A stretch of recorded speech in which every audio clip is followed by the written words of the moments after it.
G'day everyone, I'm from Australia. I want to talk today about a project, a challenging project for Australia, and that is developing a Australian-New Zealand Foundation Spatial Data Framework. Just to give you a quick background of where this project's up to, the Australian-New Zealand Land Information Council, which consists of the 8 states of Australia plus New Zealand and the Australian Commonwealth Government, all got agreement in November that it would create 10 themes that would be critical for the economic prosperity of Australia and New Zealand. Ambitious, because we want to have the data product specifications, the associated policies, the business processes, and an implementation plan into 2014. If we look at the way we're defining the way we plan to make it work for Australia, is that our foundation sits in the middle there. We sort of look at it a bit like a honeycomb. They're all linked, these foundation data sets. We've allowed for future data sets to connect to it. But we see that there is a transition through cultures within the Australian government, which is requiring the business models to change, how we interact with industry, how we interact with the public. We see that there's a lot of domains that this internal foundation connects to, and those domains also have linkages across one another, which then goes down to the social economic layer.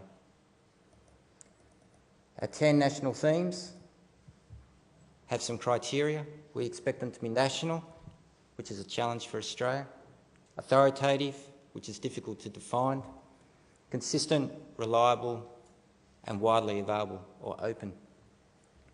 Not necessarily free, but open.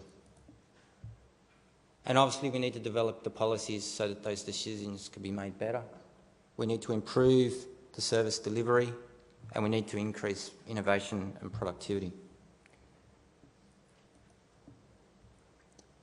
Australia, like Europe, I imagine, has seen both massive changes in the social, economic and ICT environments. And there's a definition of how we describe the digital economy. We've developed a white paper which has got a number of activities and objectives. There are 2 that affect the project that I'm involved in with the Foundation, and that is that I have to encourage open data, and we're trying to do this at the moment by releasing our national addressing framework data set, and we need to promote big data and make that available as well. And in Geoscience Australia, we are currently loading all of our Landsat data into a data cube, so we're allowed to create time series and allow individuals and users, both at the public and government levels, to be able to do their modelling. I just want to take you through a bit of a presentation, sort of where we are now. And we are in a difficult situation in Australia. We have a huge resource issue in numbers of people. Australia's population is rather small. It's only about 23 million, but we manage an area of 7.8 million square kilometres. If you like, that's probably half the population of Italy, managing all of the EU. As we have found, our national mapping agencies and our state mapping agencies are finding it difficult to maintain the updating to the mapping and information to communicate with the public. And in the case here in New Zealand, the national agencies have had to engage open source data so that that can be achieved. As we move through all these scenarios, and many of these are common all over the world, we see that the spatial information is providing a more critical role in the way that we make decisions and how we have to manage the economy. We're trying to look at options of engaging industry and making sure industry is involved in this process. I've got to remember not to watch the movie. As we move forward with our national infrastructure, we've been looking very closely at what Inspire's been doing. If you like, we've been doing secondary research. That's the term that I picked up in the workshop. As we move forward, there's many things that we have learned from Inspire, particularly around your documentation, product specifications, templates, and thank you for making that all open. We have to adapt, obviously, all of the things that have been done here in Inspire to the Australian situation, and look at the gaps that are occurring between Australia and Europe, and starting to look at the gaps that exist within Australia itself. For a long time we've had harmonised programs where we've taken state jurisdictional data and aggregated it to a national level, and we're continuing to build on that harmonised, but we need to create the platform and the framework that allows us to communicate with the public and the industry. Your time is up, mate. I'm done. Thank you very much, Shane. An applause. Thank you.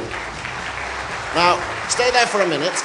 I mean, basically, what you're doing is a mini Inspire. I mean, you only got 10. We got 34 in 23 languages, so you're not that ambitious, but you've been at it for 20 years. I mean, ANZLIC has been developed since the 90s. So you are saying that you're learning from us, but more important for this audience, what is it that we can learn from you? What did you do wrong that makes you now, 20 years later, to start defining 10 data themes or whatever?